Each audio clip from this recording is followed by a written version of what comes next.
Welcome back, everyone. Today we are going to be looking at round 5 of the FTX Crypto Cup being held in Miami, Florida. Now, for the first 4 rounds, we have covered the wild and wacky adventures of Hans Niemann, the American prodigy. However, today we are going to be taking a look at the games played by the current co-leader Magnus Carlsen, who was tied with Pragnanta from India for the lead. So today Magnus was playing against Jan Krzysztof Duda from Poland.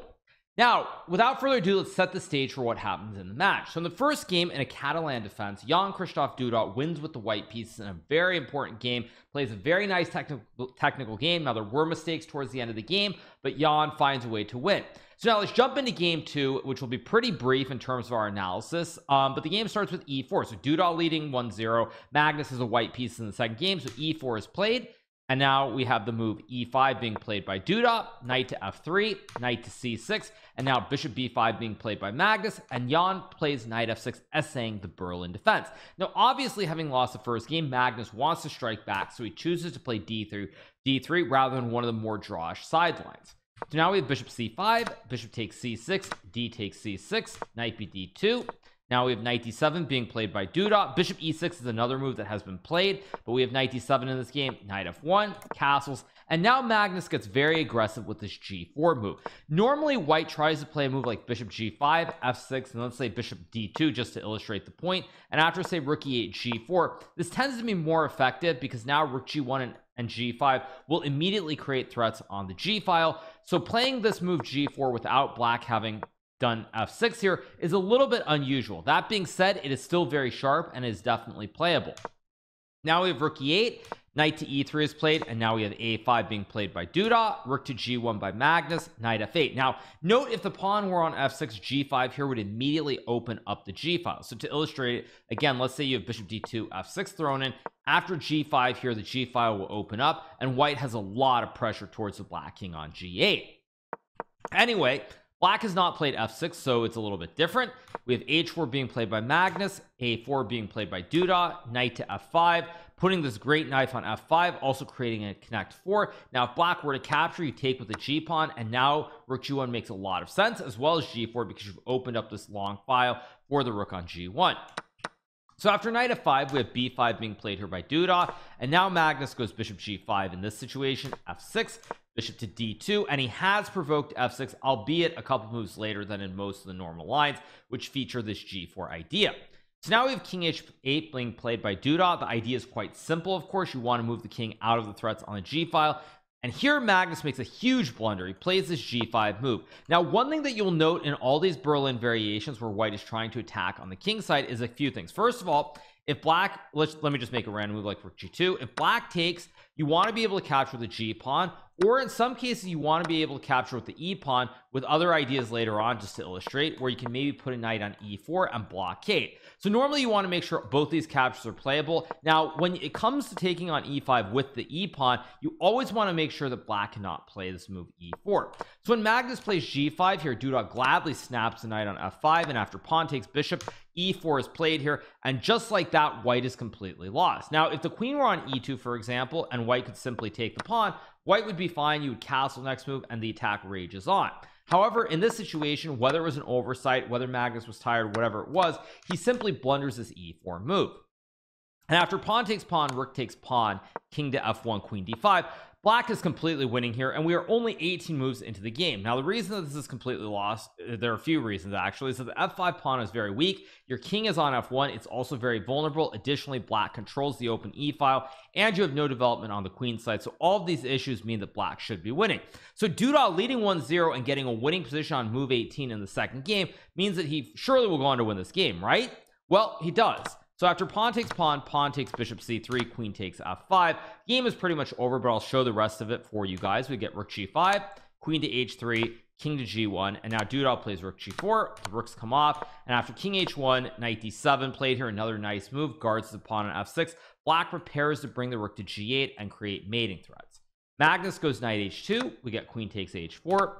Queen takes d7, and now the very nice move bishop d6, targeting the knight on h2. White has no way of guarding the knight here. If you play f4, I simply take with the bishop, and now you also don't have queen d2 because the bishop on f4 would capture, and so white has no way to prevent the loss of the knight on h2. So here we get king g2, queen takes h2 is played, king f1, queen h1, king e2, queen to e4, king f1, queen c4, king e1, rook f8. Doesn't really matter the specific moves. Rook d1, queen e4, king f1, check, king e2, queen h5. And here Magnus resigns the game because after king d2, for example, black goes bishop f4 check. King cannot go back to c1 because that would put the king in check. If you go king d3, I have queen takes d1, which is game over. And if you go king to e1, I can now go rook e8. The queen guards the rook on e8. King cannot go to d2, so the only square available for the king is on f1. And after queen h1, this would be checkmate. King cannot go to e2, can't go to g2 or g1, and that would be game over, which is why Magnus resigns the second game. And with that, Duda moves to a commanding 2-0 lead in this best of 4 match. Now, with a 2-0 lead in the match, a lot of thoughts start to go through your mind. Obviously, Duda is very close to winning the match. He only needs one draw out of the next 2 games to clinch victory against the reigning world champion Magnus Carlsen. So what do we get in the openings? Now we get d4, knight to f6, c4, and now Magnus chooses to play g6. Most of the systems where black has winning chances generally occur out of the King's Indian or Benoni setups in must-win situations against the d4 openings. So we get knight c3, bishop g7, e4 is played here, and now we get pawn to d6. Duda plays h3, and here Magnus plays this e5 move. Now this is a very tricky move for a couple of reasons. First of all, in a normal game where a draw is not the end of the match, I strongly suspect that Duda would have probably played a move like d5, followed by either g4 and bishop g2, or potentially bishop d3 and knight ge2, and the game goes on. However, knowing that he only needs a draw, Duda chooses to trade off material immediately, which I consider to be a fairly serious mistake, not because of the objective evaluation of the position, but the fact that it's clear that at this point Duda is already thinking, well, if I simplify, I can make the draw, and he's thinking draw at all costs as opposed to simply playing the game. So this is the first step, I think, in the wrong direction. That being said, the position is still relatively okay.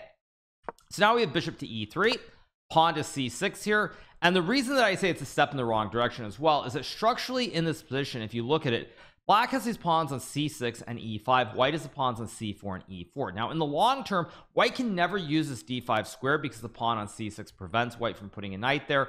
In the meantime, this d4 square is always a weakness. If I could rotate my knight to say d7 e6 and then d7 f8 e6 and d4, there are always problems on the dark squares in the long term, so there are positional issues here, so you have to be very, very precise. Knight f3 is played here by Duda. We get knight fd7 guarding the pawn on e5. Duda castles, king to e7, and now we have this move c5 here. The idea is twofold. First of all, you might want to play rook d6. Additionally, you maybe want to go knight d2, knight c4, knight d6 as well. So it's just creating space. And the third reason is you might also put the bishop on c4. So now we get h5 being played here, bishop to c4. Now the idea behind h5 is actually quite straightforward. Black wants to trade off the dark square bishops with bishop to h6 here. And once you trade off the bishops, the pawn on c5 will always be a weakness. Now it's worth noting that here white can also play something like b4, but after bishop a6 takes and something like a3 a5 knight d2, white is probably still doing fine, but after pawn takes and b6 here, it gets a little bit tricky to play, and black does potentially have some advantages in the long term with this weak pawn on b4. You can develop the bishop to knight, maybe even go rook b8 later, so you do have to be careful. Instead, Duda chooses to play bishop c4. Bishop to h6 is played by Magnus here. We got bishop takes bishop, rook takes bishop, and now let's move knight to g5. A very important move, because if white chooses to play b4 after a5 a3 takes b5, black has pretty much equalized here, because if white chooses to play bishop b3, you run into this nasty knight a6 move here, targeting the pawns on b4 and c5. If white goes knight a2, you actually run into problems after this tactic. Knight takes pawn, pawn takes, knight takes. You go king b2, there's takes, and bishop e6 to win the game. And so you'd have to do something like bishop takes f7 perhaps, something along these lines, but still after king takes f7, it's very, very unpleasant to play. So knight g5 is played by Duda here. We get pawn to f6. He goes knight to f7, attacking the rook on h6, also bringing the knight to this very critical d6 square. So rook h7 is played here. Now we get knight to d6, attacking the bishop on c8. Magnus plays rook h8, guarding the bishop. And now g4 is played by Duda. Now again, it's tricky in this position. There are a couple moves. b4 is one move, g4 is another move. There's also the other moves recommended by the computer, not that a human would find it in a rapid game. Maybe in a classical game you would find it, although even in a classical game I think it's very unusual, which is to play the strange move f4. Because now if black takes the pawn on c5, you can trade on e5, and now you have rook hf1, and with this infiltration on the f7 square, white is close to winning. And if black were to capture the pawn on f4, which is the logical move, white can go knight to e2, and if you play a move like g5 guarding the pawn, white goes knight f5, king to d8, and then knight e4, and these knights are jumping here in the center of the board, and black is in a lot of trouble, if not outright lost. So f4 would have been a very inspiring try, but Duda plays this move g4, realizing that while he has this great knight in the center, he has to do something quickly, because in this position, if you look here, black has 4 pieces that are undeveloped. The rooks, the knight, and the bishop on the queen side are not in the game at all. So white needs to try to do something fast before black has time to say capture on c5 or play maybe even b6 and bishop a6 and finish his development. So after g4, Magnus plays knight takes c5, Duda takes, and now Magnus plays this move b5. Now if black were to try and capture on h5 with the rook, you would lose the bishop on c8 and the game. And if you capture with the pawn, now white can go rook hg1, and the infiltration on g7 or the g file is simply too much here, and black would again be completely lost. So Magnus plays b5 here, and Duda makes what I think you can say is maybe a slight mistake. He plays this move pawn to b4. Now again, the winning line that the computer recommends is not very natural, but it's in the vein of what happens in the game. So the correct line to play here would be to play bishop e2, and black or Magnus, I should say, in this position, I assume would have played the move pawn to b4, which makes a lot of sense. And the reason I suspect Duda rejected this line was because of b4. But here, however, the computer recommends pawn takes knight, and the very sneaky move pawn to b4 here, attacking the knight on c5. And in this position, it's close to lost for black. Computer suggests knight e4 is the best move, because if you go knight e6, for example, there's knight f5, king to e8. And now there are a couple ways for white to be winning, but probably the cleanest is simply bishop c4 followed by g7 next move, or maybe bishop e6, g7, maybe rook d6 as well, and the computer gives us this completely winning. Now in a rapid game, this is not, you can't expect a human to find it, but it's very understandable why Duda rejected, because probably saw bishop e2 b4 and he thought, okay, well I'm gonna have to move the knight to b1, but after knight b1 here, black can maybe go g5, bishop e6, knight d7, and it feels tricky. It feels like this could go the other way very, very fast. So instead, Duda plays b4, another move that makes a lot of sense here. We get pawn takes bishop, and now Duda trades on c8. This can occur from another order as well, which is pawn takes knight, g5, h4, g4, and now white can trade and go rook g1. This would be the other order, which would transpose back into the game. Duda, however, takes on c8 first, rook takes c8, pawn takes knight on c5, g5, h4 is played, and Magnus has to go g4 here. If you don't go g4, if you play like knight a6 here, for example, white can trade. And there are many ways for white to probably at least draw, but probably the cleanest would be to go rook g1, and after rook to g8 here, you can simply go rook d6, knight takes pawn, rook takes, knight d3, and then I think king d2 is correct. And now white's getting knight d5 with a great outpost. You also have this h pawn that you can run up the board, and computer says it's completely winning, not surprisingly. Instead, in this position after h4, we get g4, keeping the king side closed here. Additionally, it's worth noting that this h pawn on h5, it's not really going anywhere with this pawn behind it on h4, whereas if we just conceptually look at this position after takes rook takes, with the rook behind the passed pawn, this pawn is definitely going places. So after g4 is played here, we got rook hg1. Magnus finally tries to finish the development with knight a6, bringing the knight back into the game. Rook g4, knight takes c5, rook g7 is played, king e6, and now Duda plays h6, another very good move.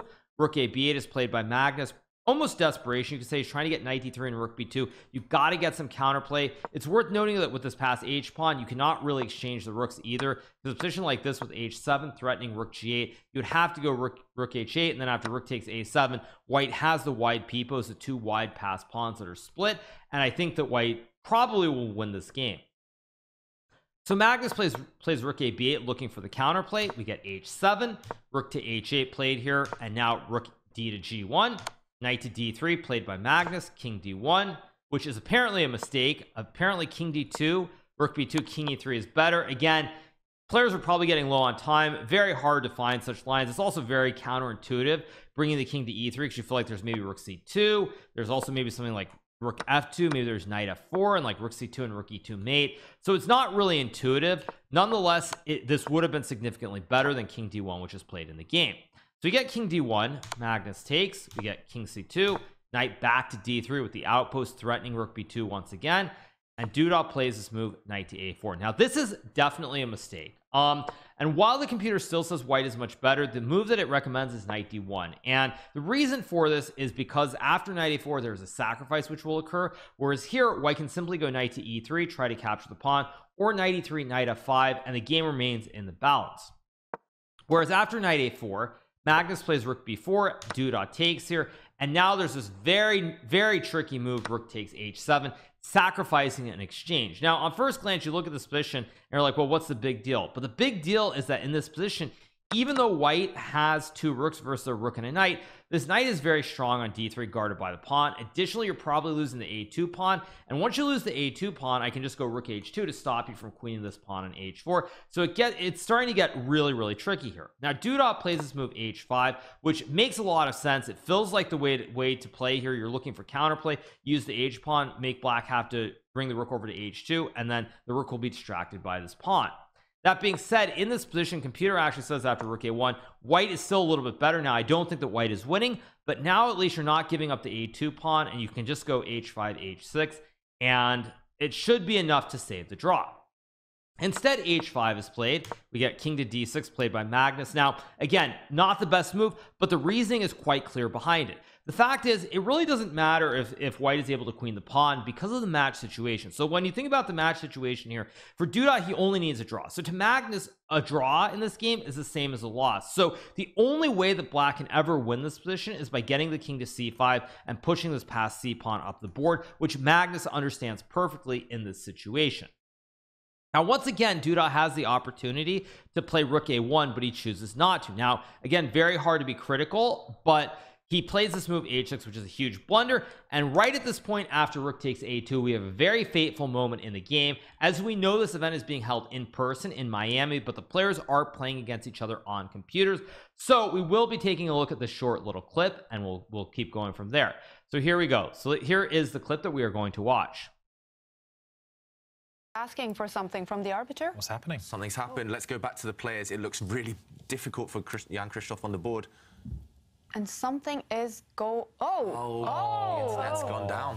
Oh my words. The whole arena apparently is out of it. Okay, so it's not only Duda, it's all the players. Magnus not even noticing. Look at that. Magnus looks.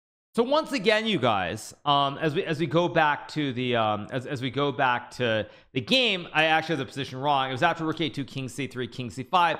I have it off by one move. In this position, the internet dies for everybody. Now it's also really not helpful for Duda, because in this position, after he makes his blunder, after he blunders with h6 takes, king c3, king c5, black is in fact winning now because there are a lot of mating nets. First of all, the most obvious mating net is knight to b4 with rook c2. So if you play like rook h8, there's knight b4 threatening rook c2. Now this is the most obvious mating net, but it's actually not the one that's cleanest. The one that's cleanest is this move knight to f4, and white, the only way for white to stop mate is to go rook e1, but after knight e2 takes, this should be very good for black. Actually, computer says there's something better, which is to play knight e6 and knight d4. Not so sure if this would have been found, but knight e2 I think would have been good enough as well. At any rate, in this critical moment after king c5, the internet dies, which makes it all the worse for Duda. As we see in that clip, he starts shaking his head, and he is not able to find anything great here. So he plays rook to b7. We get rook to h2 played by Magnus. Surprising move, by the way, because in this position, knight to f4 does win the game on the spot, because after rook to e1 here, for example, you can simply go rook to h2. The idea is rook to h3. You might also be able to go for knight e6, knight d4, although I'm not sure. That probably doesn't work here, because after h7, knight d4, there might be rook b2, although rook a3, king d2, c3 is still probably winning. At any rate, Magnus plays rook h2, and now we get this move pawn to h7, and this is the critical last blunder. In this position, computer still says that after rook a1, white can save the draw, because after rook takes pawn, you have rook a5 check, king d6, and king takes c4. Now mind you, after knight f2, it's still unpleasant and it's not easy, but a player of Duda's caliber should be able to draw this position. The line that you would go for is rook a7, knight e4 check, and rook c7, and black will have a rook, a knight, and two pawns versus two rooks. But again, as I said, someone who's over 2700, the drawing chances are pretty high here.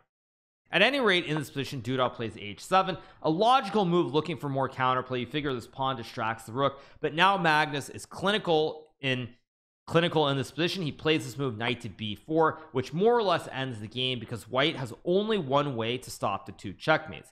Black is threatening rook c2 checkmate with the knight guarding the rook, but there's also knight a2 checkmate. So if white tries to go rook c1 stopping rook c2, then I go knight a2, and all the squares in the second rank are covered by the rook on h2. And so the only move to stop knight a2 and rook c2 is to play rook takes knight. But now black plays rook to h3 check, and if you block with the rook, unfortunately when I take, it's check, so you can't promote the pawn to a queen. And after king c2 rook h3, this is over. So king c2 is played by Duda. We get king takes b4, rook g7 played by Magnus here, rook to h2, king c1, king c3 threatening rook h1 checkmate. And after king d1, king d3, Jan-Krzysztof Duda resigns here. The match becomes 2-1 from 2-0. Now Magnus would go on to win the 4th game and tie the matchup at 2 with a very beautiful endgame, which he played with the white piece against Duda. However, Magnus would go on to lose the tiebreaker in blitz, so he loses. However, in good news for Magnus, Pragnanta, the other co-leader, would lose his match as well, so they remain tied. And in other news, Hans unfortunately has a very major mishap against Alireza Firouzja, and he is still unfortunately on 0 points, but we will keep on covering games from the FTX Crypto Cup. Anyway, I hope you guys have enjoyed this recap. I'll try to do recaps of every round if I can from here on out, since we've already covered 5 rounds. If you have not hit that subscribe button below, make sure to click that button. I hope you guys have enjoyed it, and we'll keep on bringing you the great old recaps.